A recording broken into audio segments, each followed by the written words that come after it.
Você sabe qual é o grande objetivo da educação dos nossos filhos? Será que a Bíblia traz algum direcionamento sobre isso? Acompanhe agora o programa Escola Bíblica, porque nós vamos estudar este tema.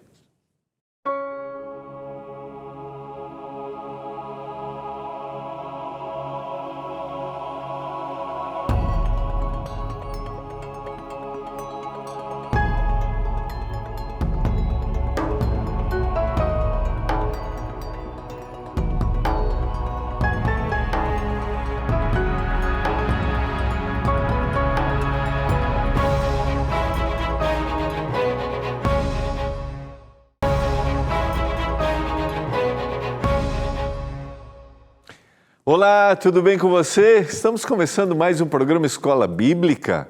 Obrigado por sua companhia, obrigado porque você está aqui com a gente. Se você está passando aqui pela primeira vez, nesse programa, aqui na TV Novo Tempo, que é o canal da Esperança, nós temos a oportunidade de estudarmos a Bíblia através de guias que são produzidos pelo nosso departamento aqui da TV, que é a nossa Escola Bíblica. Ou seja, o programa também faz parte de um departamento que prepara materiais para que você aprenda mais da Bíblia, para que a gente aprenda juntos, é óbvio, né? Se você quer ser um aluno da Escola Bíblica, você já é um aluno da Escola Bíblica? Se você ainda não é, não esqueça, faça sua inscrição através do pedido do guia de estudos, através do nosso WhatsApp, através do nosso site ou através do telefone que você pode ligar no horário comercial. Se você ainda não é, faça a sua inscrição e peça seu guia, já. À medida ali que você fez a sua inscrição pedindo o guia, você se torna aluno da Escola Bíblica. Se você já é aluno da Escola Bíblica, já pediu guia, outro guia, peça o dessa temporada, que é sobre a educação de filhos. Vou olhar para cá para você dar uma olhadinha aí no conteúdo. Pais preparados, filhos de caráter. Tá? Estamos estudando um tema que está relacionado ao nosso dia a dia, educação dos nossos filhos, mas que está fundamentado na palavra de Deus. Então, peça seu guia de estudos. É bom lembrar que ele é gratuito, porque ele tem um patrocínio dos nossos Anjos da Esperança. Nós estamos no nosso segundo tema, amor, instrução e repreensão. Como demonstrarmos amor na instrução e no estabelecimento da disciplina, no colocar limites. E esse é um desafio que a gente tem. Nós começamos ontem a nossa análise entendendo que nós temos uma natureza pecaminosa, nós que educamos, e aquele que é educado também tem. E o grande objetivo de Deus é que a gente esteja ligado a Ele, para que a gente seja uma influência para que o nosso filho também seja resgatado, porque o grande objetivo da educação é a redenção. A gente já vai retomar esse estudo porque isso é fascinante. Quando eu tenho este olhar, o processo da educação se torna diferente. Eu quero orar nesse momento por você, pelos seus filhos. Nós estamos aí nessa temporada orando pelos filhos. Não esqueça que você pode mandar o seu pedido especial, né, o nome do seu filho. Você pode mandar fotos da sua família e a gente tem aqui, né? Podemos colocar aqui a foto para mostrar? Olha aqui, ó. Gustavo e Rafael são filhos da Fabiana e do Alex, linda família. E aqui a Lília com a sua filha Alice, que lindas. Olha, Deus continue abençoando, eles representam os nossos telespectadores, a você que acompanha o programa Escola Bíblica, que a bênção do céu esteja aí na sua casa. Então, está aparecendo o nosso WhatsApp, tira uma fotinho, quiser mandar foto da sua família, os seus pedidos especiais, nós estaremos, durante esta temporada, intercedendo, clamando pelos seus filhos, tá bom? Se o seu contexto é você e seu neto, você está nesse processo educacional. Então, mande a foto do netinho aí. Vamos estar orando por vocês, tá? Vamos orar? Pai, nós estamos juntos mais uma vez para estudarmos a Bíblia, esse tema tão desafiador que é a educação.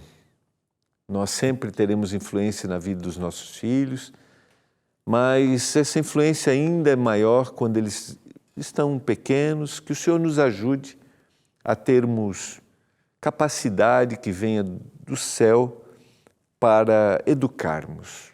Abençoa cada casa, cada família. Eu clamo por isso, em nome de Jesus. Amém. Vamos lá, quero resgatar o nosso tema de ontem, que nós entendemos como introdução, que o objetivo da educação é redimir cada ato, cada ação paterna, materna, você com seus netos, o que você está ensinando, ontem eu até citei, está ensinando a guardar os brinquedos. Em realidade, você não está só ensinando a guardar o brinquedo, é uma ação amorosa que está redimindo ele e você está mostrando quem é Deus para ele. Então, todas as ações, não importa quais sejam, se eu estou no lazer, se eu estou instruindo, se eu estou corrigindo, essa é uma ação que tem que ser motivada pelo Espírito para que ele entenda que Deus o ama. E ele vai entender isso, e eu citei isso na semana passada, quando eles são pequeninhos. A primeira Bíblia que os nossos filhos leem, a primeira demonstração do amor de Deus, o amor de Jesus, se dá através das nossas ações. Então, entender isso é essencial no processo educacional. E eu vou resgatar um texto que eu li na semana passada, que está em Deuteronômio, está no capítulo 6, a partir do verso 4, que é a orientação que Deus deu para o povo, seu povo no Antigo Testamento. Esse povo era para ser uma influência para todas as nações, o povo de Israel. Ouve, Israel, o Senhor nosso Deus é o único Senhor. Amarás, pois, o Senhor teu Deus de todo o teu coração, de toda a tua alma e de toda a tua força. Lembra qual é o grande fundamento da educação? É o amor. Então, você vai amar o Senhor teu Deus de todo o coração, de toda a tua alma e toda a tua força. E essas palavras que hoje te ordeno estarão no teu coração. Então, está ali, aqui a gente poderia aprofundar essa expressão. Coração, dentro do contexto bíblico, está ligado à sua mente, está ligado às suas ações. Então, essas palavras que eu te ordeno, que eu sou o único Deus, você deve me amar, devem estar no seu coração. Mas o que você vai fazer com isso? No processo de redenção, você vai inculcar aos seus filhos, você vai instruir os seus filhos, e delas falarás assentado na tua casa, andando pelo caminho ao deitar-te e ao levantar-te. Isso que eu estou te ordenando, que você deve amar ao Senhor teu Deus como único Deus, deve fazer parte de tudo o que você fizer com o seu filho. E você vai demonstrar isso na sua vida. Verso 8, também as atarás como um sinal na tua mão e te serão por frontal entre os olhos.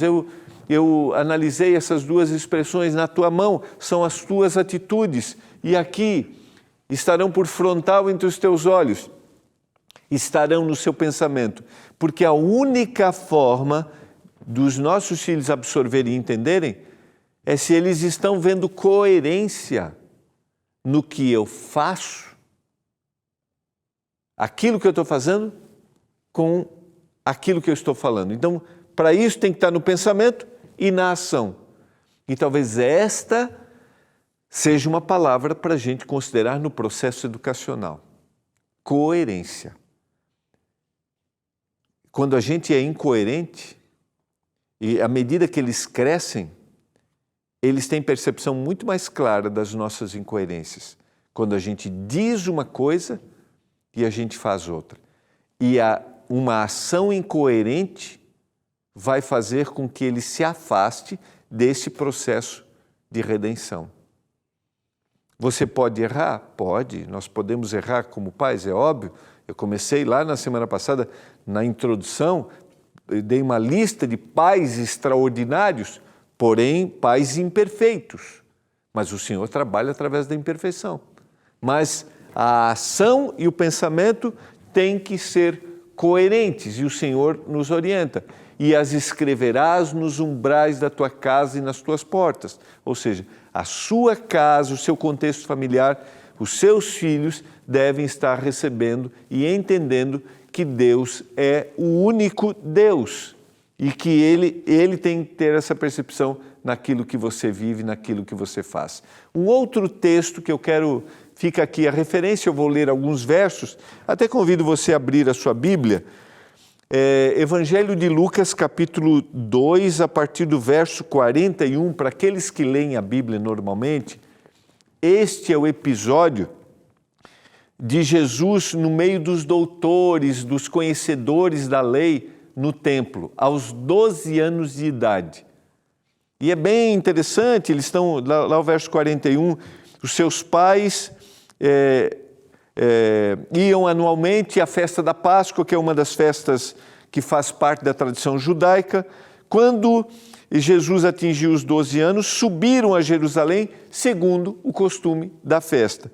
E esses 12 anos, é importante dentro da tradição judaica, é que o menino já tem responsabilidades diante do seu aprendizado, diante da lei. Ou seja, ele sabe quais são as decisões, qual é o caminho que ele tem que seguir. Por quê? Ele foi ensinado a isso, a gente já vai explorar. E eu quero considerar, os seus pais levaram, eles normalmente iam em caravanas, ficam na festa e depois os pais retornam, achando que Jesus estava ali nesse processo de retorno, ficam desesperados 3 dias, não encontram a Jesus, angustiados, e o encontram agora no templo. Vamos ler alguns versos aqui. Aqui está a referência, então, capítulo 2, do 41 ao 52.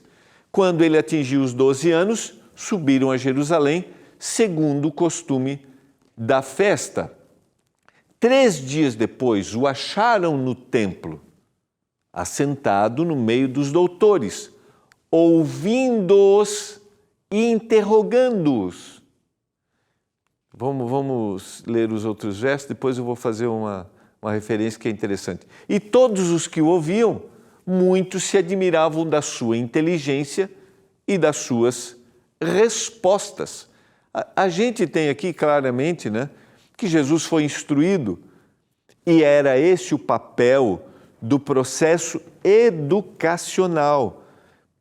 As primeiras instruções, e está lá no Shema, lá em Deuteronômio, as primeiras instruções se davam dentro do seu ambiente familiar. E essas instruções estavam baseadas nos ensinamentos da palavra. Verso 52, e crescia Jesus em sabedoria, estatura e graça diante de Deus e dos homens. É interessante que a gente tem referências aqui que revelam para a gente, né? Revelam para a gente que há um diálogo de Jesus ali, quando Maria, né, José e Maria encontram, eles ficam desesperados, mas há uma revelação de instrução e eu vou falar sobre isso após o intervalo. A importância de instruir nos fundamentos da palavra. A gente já volta.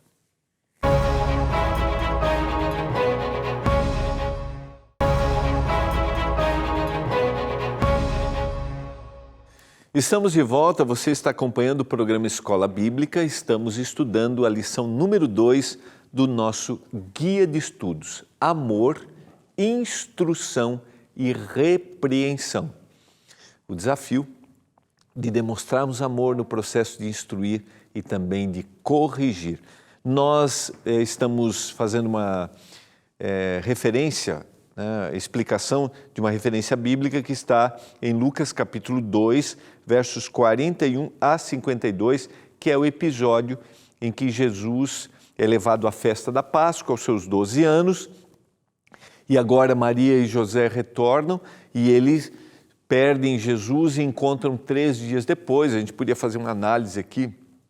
Imagina 3 dias sem a presença do filho, a angústia, o desespero, e encontram Jesus agora no meio dos doutores, né? Eu vou até ler o verso anterior,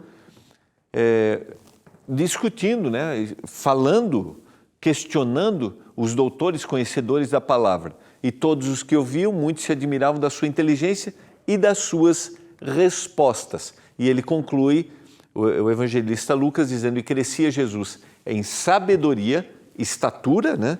O seu crescimento estava acontecendo, e graça diante de Deus e diante dos homens. Essa referência bíblica traz para a gente algumas informações bem importantes. Um menino judeu de 6 a 10 anos, ele decorava os 5 primeiros livros da Bíblia. Então, Gênesis, Êxodo, Levíticos, Números e Deuteronômio. As primeiras orientações, até os 10 anos, ele sabia de cor. Ele era instruído na compreensão, no conhecimento. A partir dos 10 anos e até os 14 anos, eles decoravam todo o Antigo Testamento. Então, o que Jesus está fazendo aqui aos 12 anos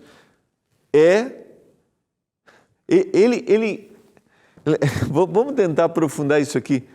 Ele sabia o que estava falando a respeito dele, de quem ele era.